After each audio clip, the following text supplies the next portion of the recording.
ప్రజ్ఞా TV Telugu కథలు. Hi friends, అందరికీ నమస్కారం. Welcome to Prajna TV. అమ్మా, నిన్న చెప్పిన కథ చాలా చిన్న ఉంది. ఈరోజు పెద్ద కథ చెప్పవా ప్లీజ్? సరే ప్రజ్ఞ, ఈరోజు నీకు ఒక అద్భుతమైన సాహస యాత్ర గురించి చెప్తాను. ఈ కథలో ఒక ఇల్లు ఉంది. అది మామూలు ఇల్లు కాదు. ఇది మామూలు ఇల్లు కాదా? అంటే ఏంటమ్మా? అది గాలిలో ఎగిరే ఇల్లు. వినడానికి రెడీయా? ఇల్లు ఎగురుతుందా? వావ్, చెప్పమ్మా. అనగనగా రంగాపురం అనే ఊరిలో ఊరి చివర ఒక ఎత్తైన కొండ ఉండేది. ఆ కొండ మీద ఒక వింతైన చెక్క ఇల్లు ఉండేది. ఆ ఇంటి నిండా ఇనుప చక్రాలు, పెద్ద పెద్ద గొట్టాలు ఉండేవి. ఎందుకమ్మా అన్ని చక్రాలు ఉన్నాయి? ఎందుకంటే అందులో ఉండే తాతయ్య ఒక సైంటిస్ట్. ఆయన పేరు విశ్వనాథం. ఆయన ఎప్పుడు చేతిలో సుత్తి పట్టుకొని టక్ టక్ అని ఏదో ఒక ప్రయోగం చేస్తూనే ఉండేవాడు. ఆయనతో పాటు రాము, సీత అనే పిల్లలు, భైరవ అనే కుక్క ఉండేది. వాళ్ళకి ఆ ఇల్లు అంటే చాలా ఇష్టం. అంతా బాగుంది అనుకున్నప్పుడు ఒకరోజు ఆకాశం నల్లగా మారిపోయింది. కారు మబ్బులు కమ్ముకున్నాయి. ధడధడమని ఉరుములు మొదలయ్యాయి. నాకు ఉరుములంటే భయమమ్మా. భయపడకు ప్రజ్ఞ, ఇది కథే కదా.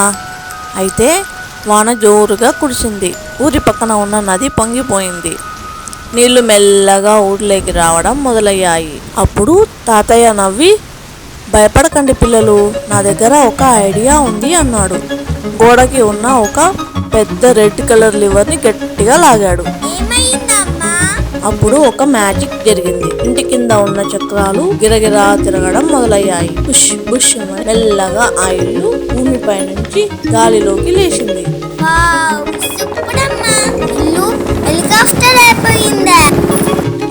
అవును ప్రజ్ఞ, తాతయ్య స్టీరింగ్ తిప్పుతుంటే ఇల్లు ఆకాశంలోకి దూసుకెళ్ళింది.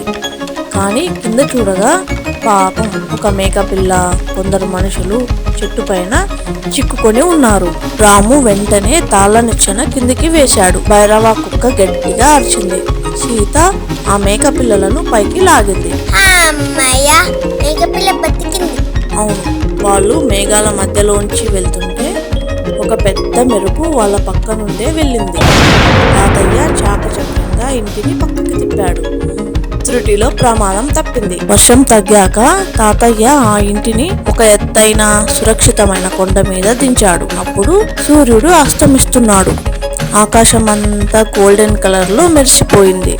గ్రామస్తులందరూ తాతయ్యకు కృతజ్ఞతలు చెప్పారు.